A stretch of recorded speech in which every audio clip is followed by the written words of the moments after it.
Yeah. Good afternoon or good morning to all of you from wherever you are. This is the second session of this workshop, and we have two position papers to be presented during this session. So the first paper that is going to be presented is titled Beyond Visual Guidance in Semi-Manual Industrial Assembly of Wooden House Section by Nicole Tobiskova, Leonard Malmskog, and Thomas Peterson from University West and Malmo University. Over to you. Thank you.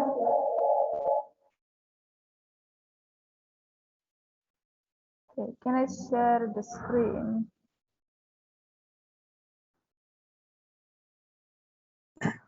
Try now. You should be now.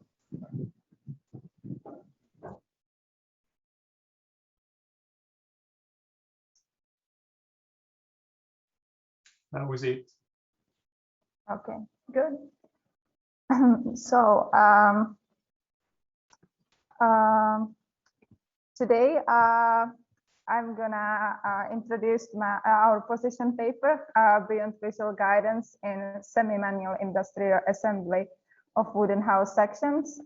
And we wrote this position paper together with my supervisors, Leonard Malmskog and Thomas Pedersen. I'm Nicole Tobiskova, and I'm doing my PhD in augmented reality-based guidance at University West.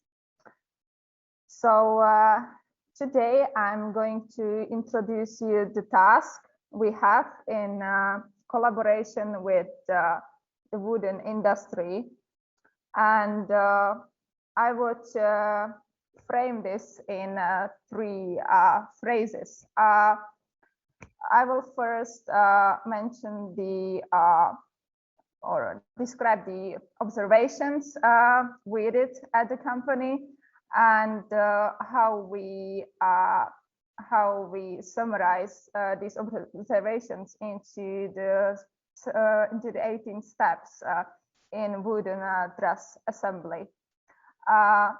Then I will talk a bit about the literature review that we brainstormed and summarized into a table, into some kind of modality map for the assembly task. And in the phase 3, we matched the multimodal guidance techniques from the literature review into with the steps in wooden truss assembly. And to conclude this, I will mention a couple of the main findings or the main topics for this workshop. So the wooden truss assembly is about assembling these kind of wooden trusses, which is the part on the roof of a house. And the current approach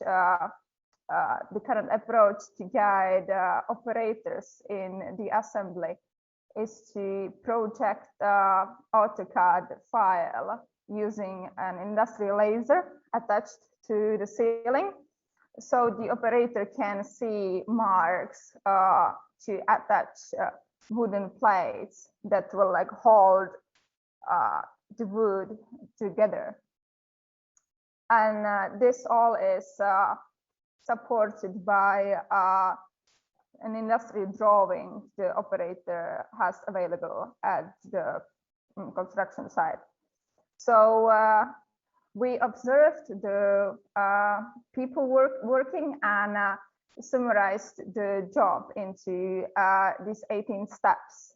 And these consist basically in getting the drawing, setting up a laser using stationary computer, positioning pedestals. I will show you later how a pedestal look, but it's like a small table you put under the wood, collecting the nail plates, putting the the bottom layer, placing the wood, checking again with the laser the alignments and adjusting that more carefully, fixing if needed with hammer and nails, and recalibrating to show projection for the top nail plates.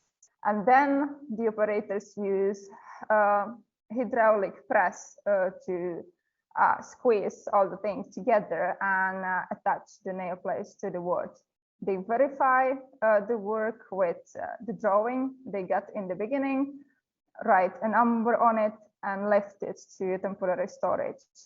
And if they make a high number of these, then they have to recalibrate again.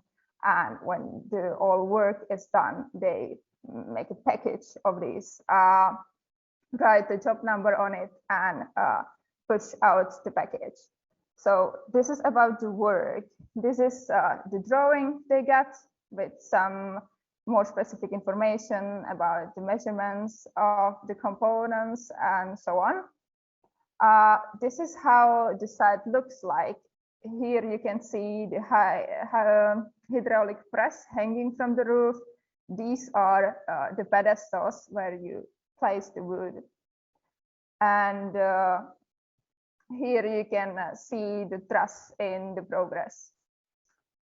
And what we did with this was that we read a little bit about the current state of the art, or the work that has been done on augmented reality guidance, and specifically on the modalities beyond the vision, or at least beyond the explicit visual guidance. We identified guidance types for the work the operator does. So what kind of tasks they have, or what kind of guidance we can offer here. So these are, for example, spatial alignments, or attention, distraction, or guiding, or attracting attention to a certain focus point. And modality types, which is the vision, oral modalities, haptics, or olfactory modalities. And we subdivided these modalities into their subtle and explicit versions. And here I will just mention a couple of examples from the related work. For example, the smart ring that uses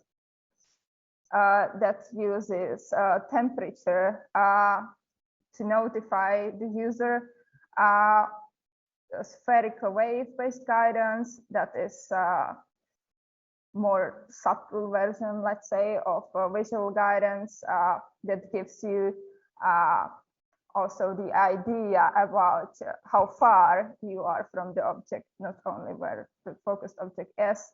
And one application to mention is using avatar for machine maintenance. So the user can enter the avatar and follow, for example, the hands of the professional to know how to repair a machine or something like that.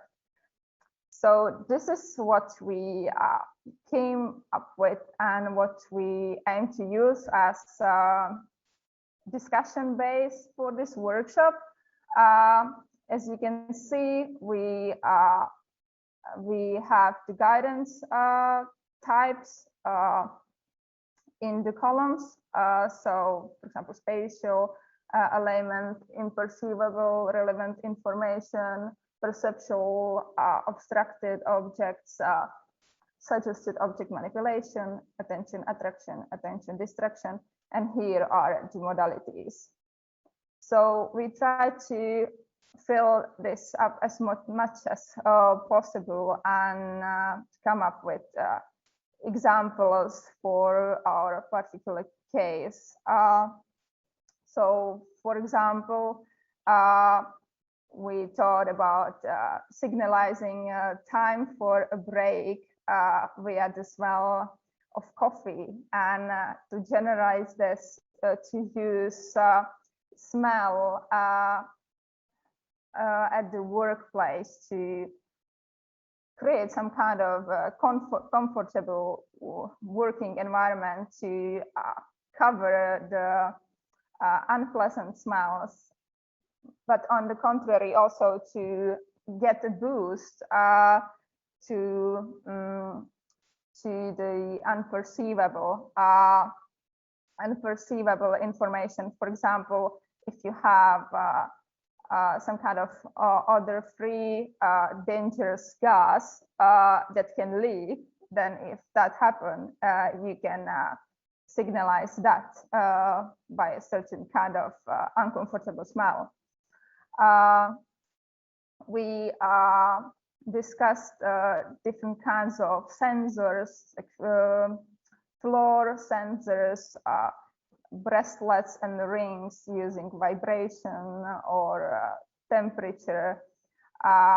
Also like smoothing out a certain information that is not important and highlighting information that is more important. Yeah, overall, we wanted to create this kind of modality landscape to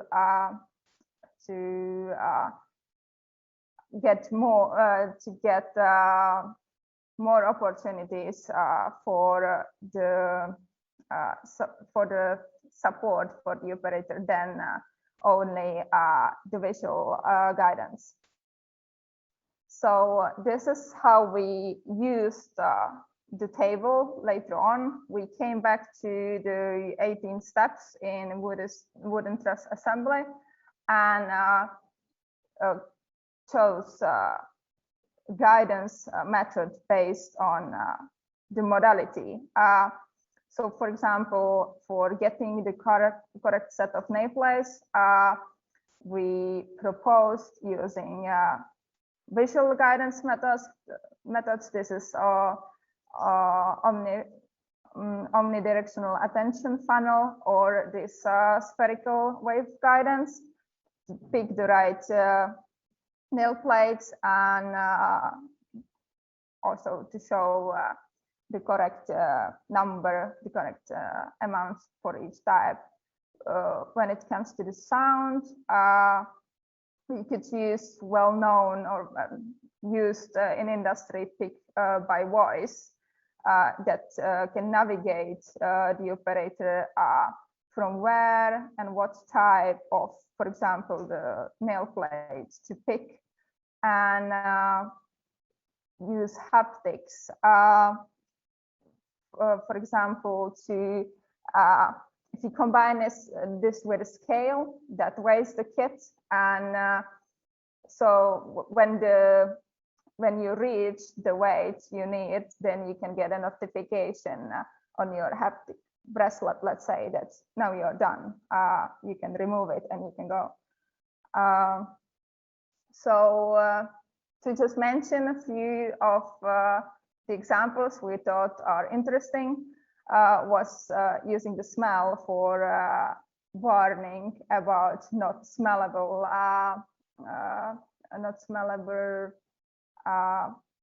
hazardous situations, and thermohaptics for subtle notifications about the information from the surroundings. Like for example, that happens in the other assembly stations, like that the truck driver arrived and you are supposed to push the order, and so on. So that was all from me, and I thank you for your attendance.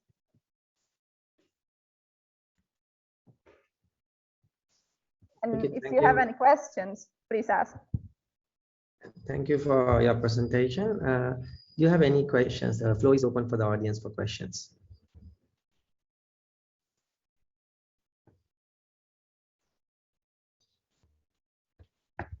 Hi, can I make a question? Yes, yes. I would like to know if one of the modalities were particularly important, or like if you found more interesting things about one of the modalities compared with the others. Okay. Well, we aimed the important modality for us in general, or like the starting modality was the vision. But in this paper, we try to avoid that as much as possible and get to know the other ones. So I would say in particular, the haptics, it felt like we learned a lot, or there is a lot of ongoing research on that, and like many things one could use. For example, there are these sensor floors you can use to give an input to the person, or it can detect falls and count the people present on the floor, or as I mentioned before, the rings and bracelets. They also some articles mentioned different patterns, different like patterns on the wrist. So they identified areas where it's like sensitive enough to get an input, and they use that as an alternative interface for a mobile display, I think. So yeah, that felt like there was a lot about that, if I answered your question. Yes, thank you.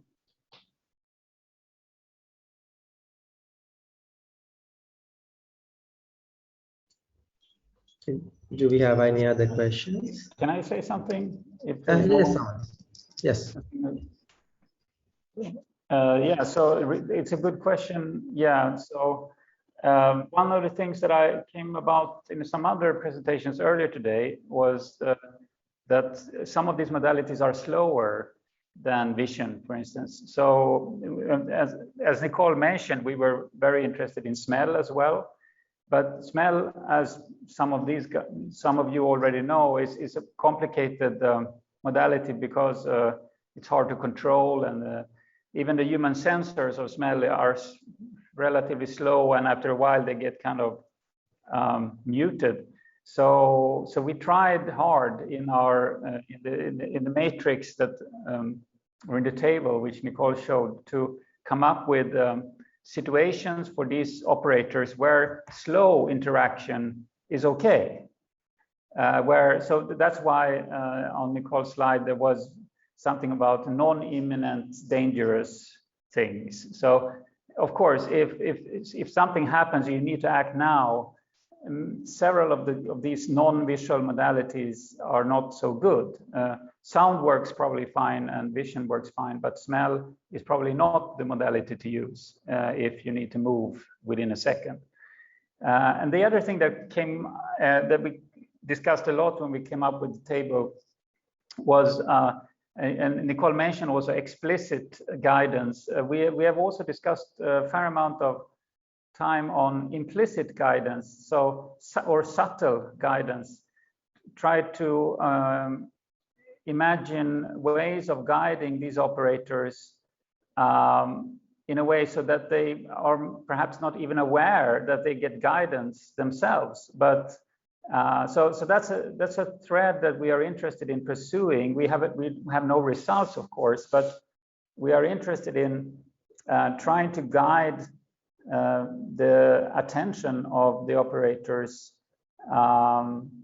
And we think that eye tracking is an interesting sensor. You know, there was some biometric sensing discussed earlier in some of the other talks.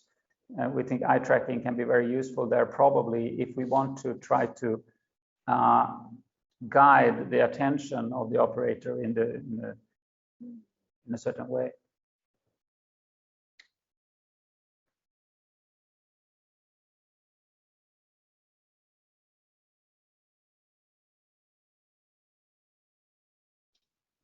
And I would like to ask a question. Nicole and Thomas, thank you for interesting presentation. Is there any particular reason that you select the wristband or something like that? I mean, because most of the haptics we can see, like people are designing for fingers or palm or something like that. But is there any particular reason? Yeah, I think that was from what we read, the sensation capabilities are sufficient enough to do that. And I mean, the operators are busy with their hands in general, but to have something on the wrist, just, you know, just to notify, like now, just like a simple notification could work, I think. Yeah, so is it like going to be a vibration or a pressure kind of? And what kind of vibration? Okay.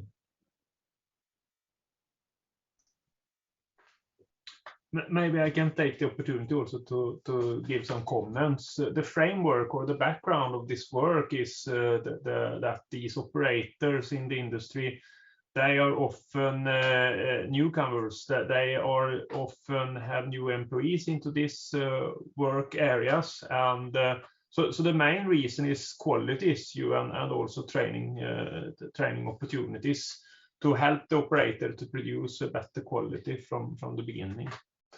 So that can also be added into this, I think.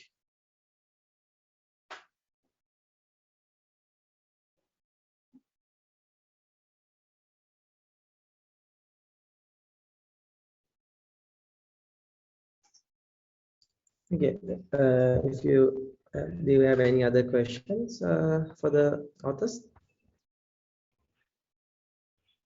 Okay, so if we do not have any other questions, we thank the authors for their presentation. And let's move on to our next presenter. So the next presenter is presenting on designing multisensory experiences in museums for people with disabilities. And it will be presented by Leonardo Suarez from USI. Over to you, Leonardo.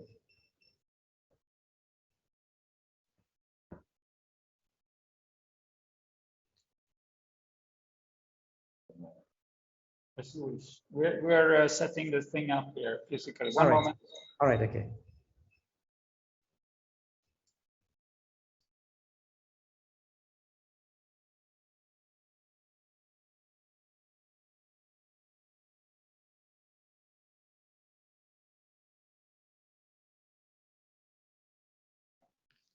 Sorry, as we are waiting, can I ask another question?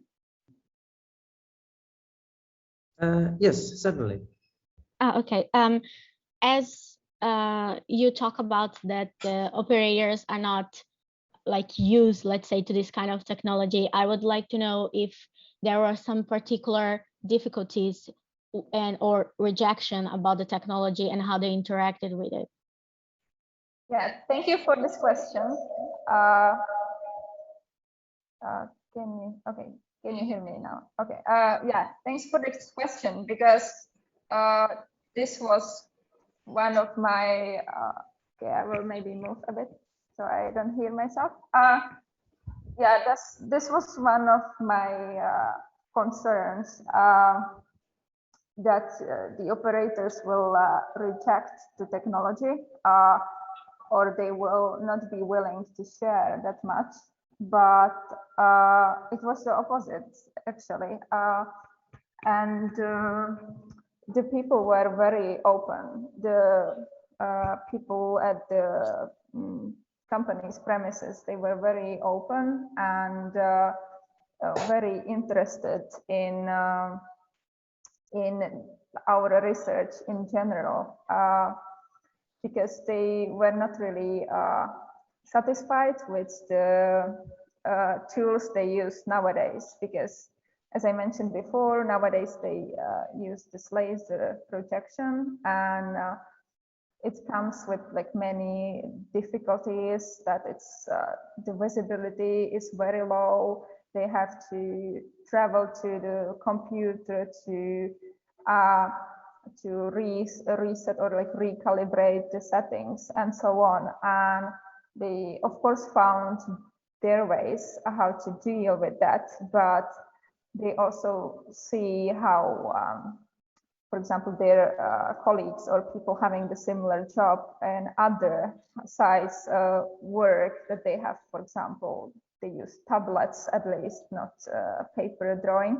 So they were actually very open and very interested in like when they can try something out and so on, and very interested in augmented reality in general.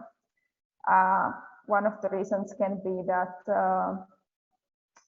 many of the people working there are quite young, and the people change, as Leonard mentioned, they change all the time. They're newcomers all the time. So it doesn't feel like they're worried to lose the job or something. Yeah, so to answer your question, they were open so far. Okay, thank you. You're welcome. All right, thanks for your question. So Leandro, are you ready? Are you all good to go?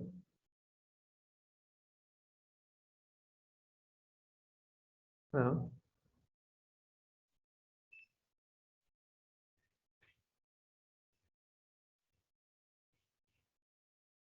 To unmute me. Can you hear me now? Yeah, I can hear you now, but there's a lot of echoing, I guess.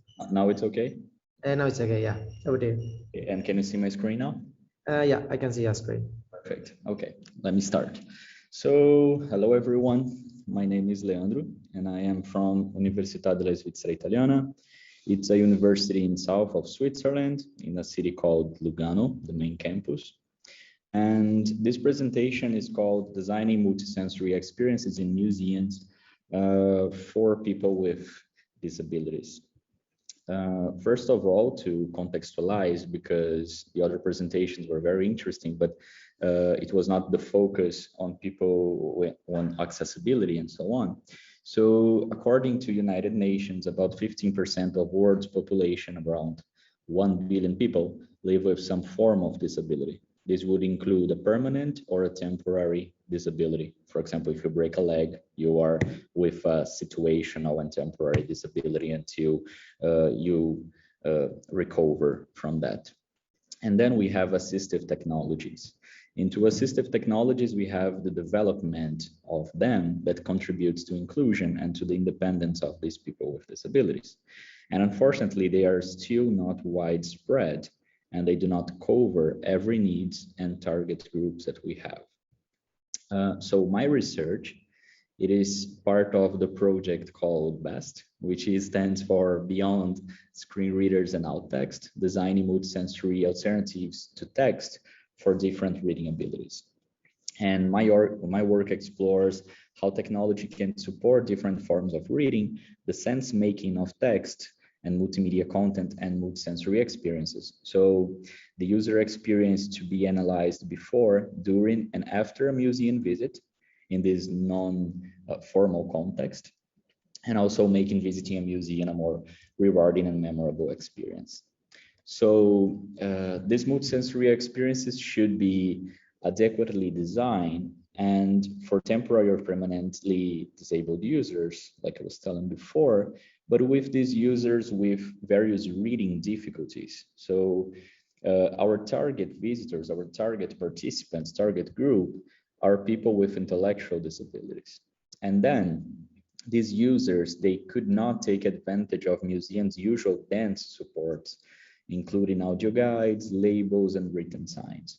When I'm saying dense supports, I'm saying because if you have experience in museums, you know that usually we go into a museum and we see a lot of text. So we read a wall full of text, and then this information is not useful for someone that can't read, or someone that doesn't read so well, or can't keep attention on that information. So to make this visit more pleasing, we have stakeholders involved into this area, which are experts in inclusive education, cultural mediators that are responsible to give these guided visits into museum, and a psychologist. And also we have several techniques that we are using and applying for this research, which include screen readers, text to speech, augmented and alternative communication, AAC, alt text, which is alternative descriptive writing. So for example, if we have a blind user, because we are trying a design for all alternative, because also to contextualize, people can have both. We also have a participant with both, that is blind and at the same time with intellectual disabilities. So we have this alt text to make this person understand what is the picture in front of them. And also multiple senses. So the main ones that we are focusing are to see, to listen, and to touch. And then later, maybe in this project, we can include smell and taste as well, depending on the artwork, depending on the situation in the museum, that we can make this user experiment, taste something. So we had this publication last year that it was a pilot work in ICCHP, and this consists of this app that is displaying on the picture, and is an accessible and inclusive application for enhancing museums and exhibitions for augmented reality and screen readers. So to use this app, we are interacting with our artwork and then having a QR code or other code that is designed to be compatible with the app. The user can read and understand and listen to different informations about the picture. So imagine that we are in front of Mona Lisa. Instead of just seeing Mona Lisa, we can also see one QR code, one session explaining about this history, about who Leonardo da Vinci was, and then explaining about Mona Lisa itself, and then explaining about techniques into a easy to read matter. So words that are simple enough for the participants to understand. And then we clearly, for do this project, we had to do several co-design sessions. With COVID-19 pandemic, not all, but a lot of our plans were affected. And then we had these co-design sessions in different places. In Switzerland, we had them at LAC Museum, that is Lugano Arte e Cultura. And we had in a public park when in the beginning of this year, when it was able to meet people again without the restrictions. And then we also have a group that is working with us here in Italy, but is in north of Italy, in the city Trieste, which is called ANFAS. And then here is one of these co-design sessions, which we were observing how they were interacting with the artworks, the questions they were asking or they were answering, and how was the experience overall that they had with the artworks, and to understand the text, and what we could do to enhance their experience while they were interacting with the artworks. Here is the open air session, and then we had this during this year in March, until when the restrictions were being left to at least be meeting in person in an open air. And this last one was in Trieste, when we had participants using Post-its to write their preferences or to draw. And then we had several technical solutions to show them and to see what are their thoughts on that. An app, augmented reality, and a small prototype that they could touch and they could have haptic feedback. So we also had a publication that is going to appear in Assets this year. That is the biggest conference in accessibility from ACM. And this paper, is about the challenges and improvisation. So how we could deal with the restrictions, safe measures, and the guidelines in general that involve, that is to involve stakeholders, apply multimodal qualitative research, and keep the participants engaging and avoid distractions clearly, because this is a big problem when we are working with them. They lose the attention very easily. So yeah, this is another thing that we are producing right now. That is an app. It's called Plus Access. We are just finishing the last version, and then it is an app that will be testing soon with the participants. But the idea it is to have easy to read texts. So all the text describing the image that they already visited in the museum, they could read these in an easier way. So they could understand the text in an easier way, or to achieve their memory or perception about that artwork that they already visited. Also text-to-speech with highlight. So when they are playing a button to someone read the text for them, they could have the highlights to know where exactly they are on the text. They could pause, they could change the speed to adapt the speed to their needs. Because we notice also that some people prefer people speaking in a speed that would be considered normal, let's say, and then some people preferring a lower pace. So people speaking a little bit slower for them to understand. Also, we have adjustable settings, and then the input feedback. So they could use this app to input feedback around what they like it, what they didn't, to put some stars, to draw, and so on. And then we have these prototypes using the multisensory prototypes. So they are to enhance interactions. So again, to contextualize these groups, they already study specific topics before going to the museum. So this is the draw of a dinosaur, because in Trieste, they have a dinosaur that is very famous there, that was found in Trieste.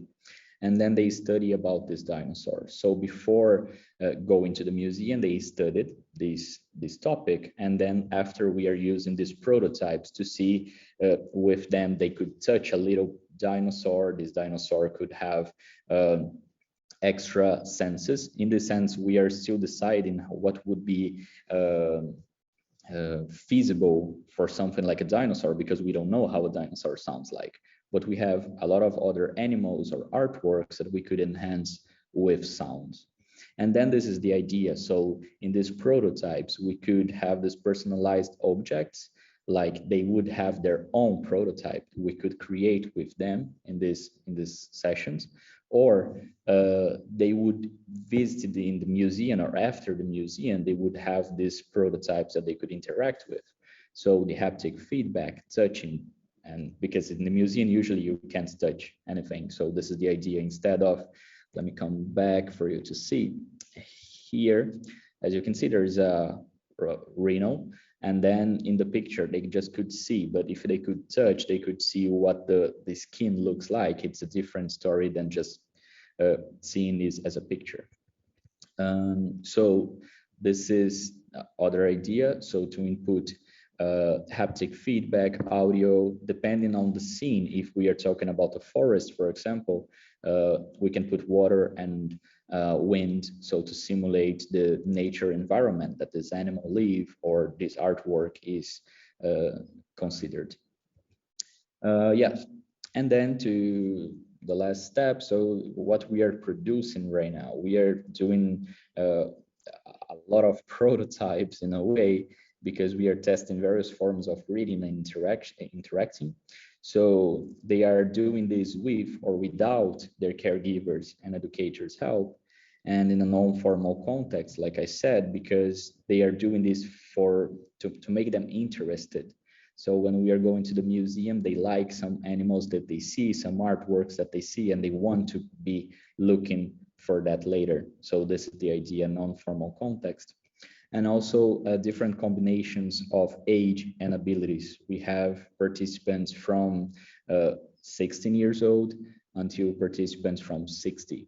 So we have a very different combination of ages and different combinations of abilities and needs.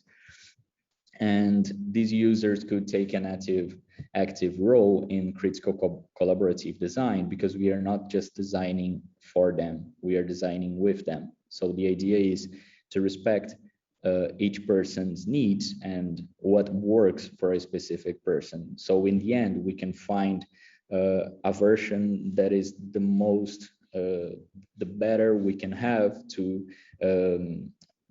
make sense and to include people with different needs in the project.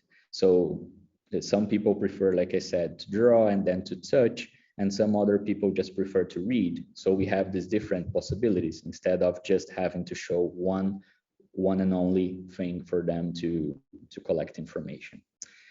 Yes, and that's it for my presentation. Thank you. And I would be glad if you have any questions or suggestions for the work, because we still have 2 years at least in this project. So there are a lot of other things that can be produced. Thank you. Thank you, Leandro, for the presentation. Now the floor is open for questions. Let me stop.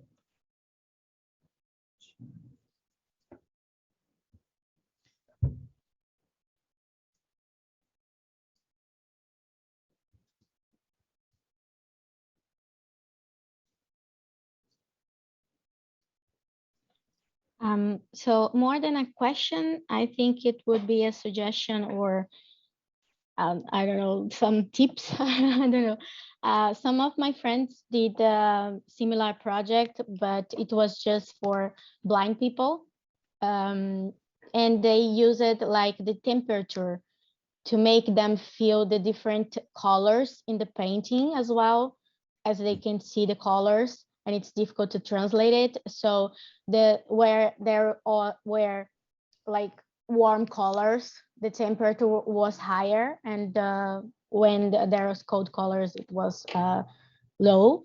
And so I think maybe temperature could be other parameter interesting to play and give more life to the paintings in general. Yes, thank you so much. Yes, we also thought about temperature. I don't think I put here in the presentation, because there's one igloo. I don't know if this is the name in English, but it's the house of people that are living in the ice. And then we had this small miniature that we have in one of these artworks of the museum. And then the idea was to play with this temperature as well in this sense. But yeah, thank you. So they could just not only see, because the main problem when we are thinking about these artworks, I don't know what, is sometimes we are designing for them and they don't really understand what they are seeing. For example, the multimedia interaction, the app that I showed you with augmented reality, some people didn't know that what they were seeing, it was an animal inside a screen. Sometimes they thought it was a plastic animal, which was not the idea. So instead of just showing from a screen, we can show a miniature, and then they could understand that this miniature is there, they can touch, and then they can see the format, the size, and so on. And then this could enhance their understandability, instead of just thinking that it's a plastic, or they don't see, or they can see but they don't understand, and the focus that they can have. Yes, Thomas. Right, so we're actually in the same room. I think you need to lower the volume there, maybe, some way. Yeah, so that's interesting presentation. Yeah, 50% people that have some kind of challenge.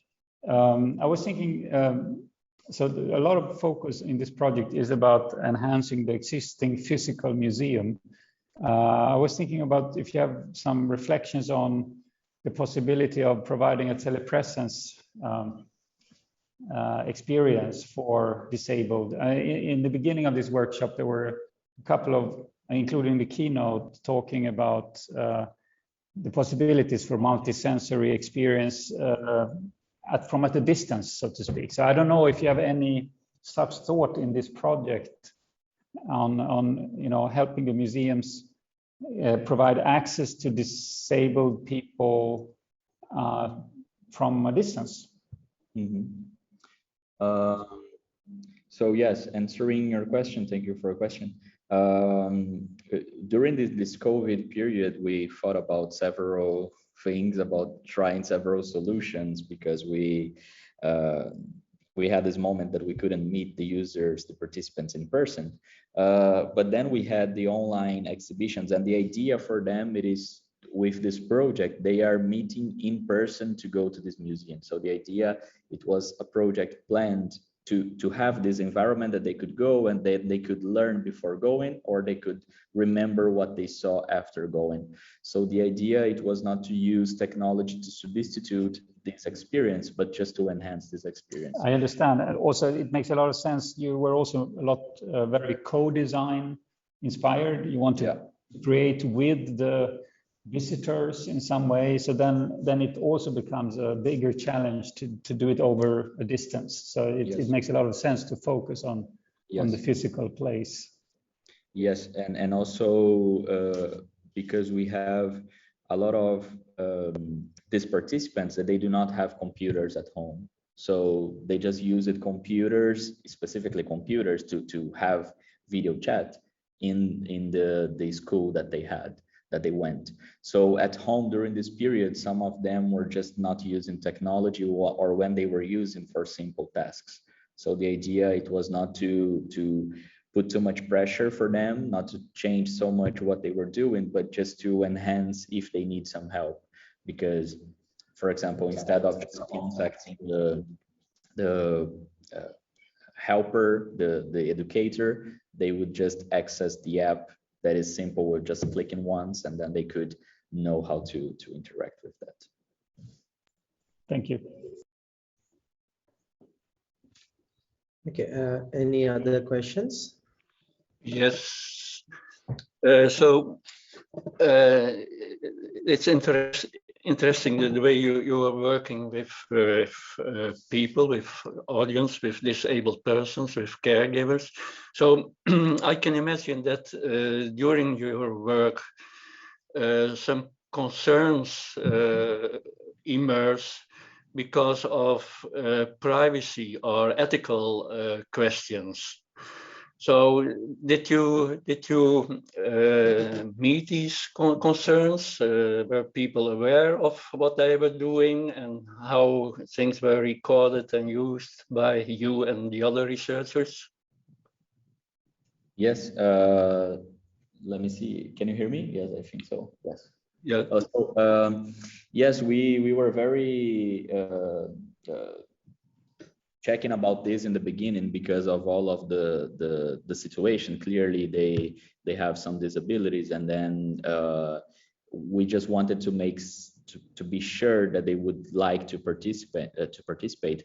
So they have like their educators, their family, and them to have this consent that they would participate in something to enhance their experience while the museum, and all the data would be stored for the project.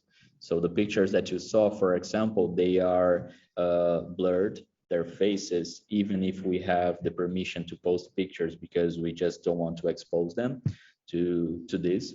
And all the data is treated internally and with the acceptance of the universities that are involved in Switzerland and here in Italy, and the ethical committee, clearly. But yes, this is something that we were thinking. Thank you. Okay, thank you. Yeah, okay, thank you. All right, so do we have other questions? Leandro, all right, so if you do not have other questions, I think that brings us to the end of the second position paper. Sorry, yes, can you hear me? Yeah, go ahead, Kasuni. Thank you. I think my internet connection is a little bit unstable. Hope now you can hear me. Yeah, now I can hear you. Okay, thanks. And Leandro, I just want to share with you some of my previous experience in our previous lab.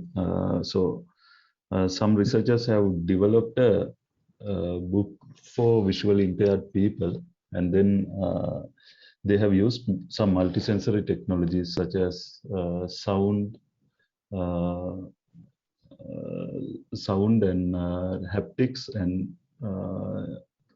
some sense of smell. So I think for visually impaired children, they have tested this system in some schools and then got some good results. So I think it is possible for you to look into this kind of aspects as well. Maybe I will later share with you their paper. And another one is in particular to this museum kind of experiences. I have seen University of Turku done some recent work from Finland related to these virtual museum experiences from like distance. So what they have done is like, even when you see the artifacts from a physical distance, they were able to create some kind of augmented reality type of experiences.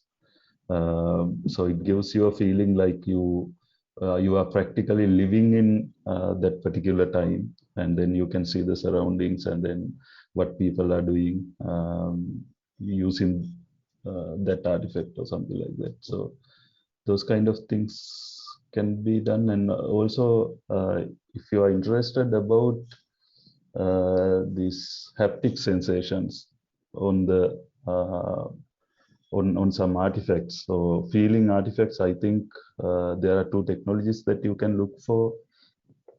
Basically the high frequency waves, ultrasonic waves, and then magnetic repulsive force feedback. So those two technologies are, using those two technologies, it is very you can create very detailed type of haptic sensations. Not only just using vibration motors, but for example, like let's assume you are touching some kind of drawing, and then texture is different at different places, right? So those textures can be created by using, doing some subtle variations on ultrasonic or magnetic force feedback. So maybe, yeah, some thoughts that you can think of to improve your research. Perfect. Thank you so much. Yeah, we'll be glad to have the paper link, and yeah. Also I'll ask you in private, so to not bore all the other participants. But you. Surely, and I have your email address, so I will send it to you. Yeah, thank you so much. Okay, so do we have any other comments or questions?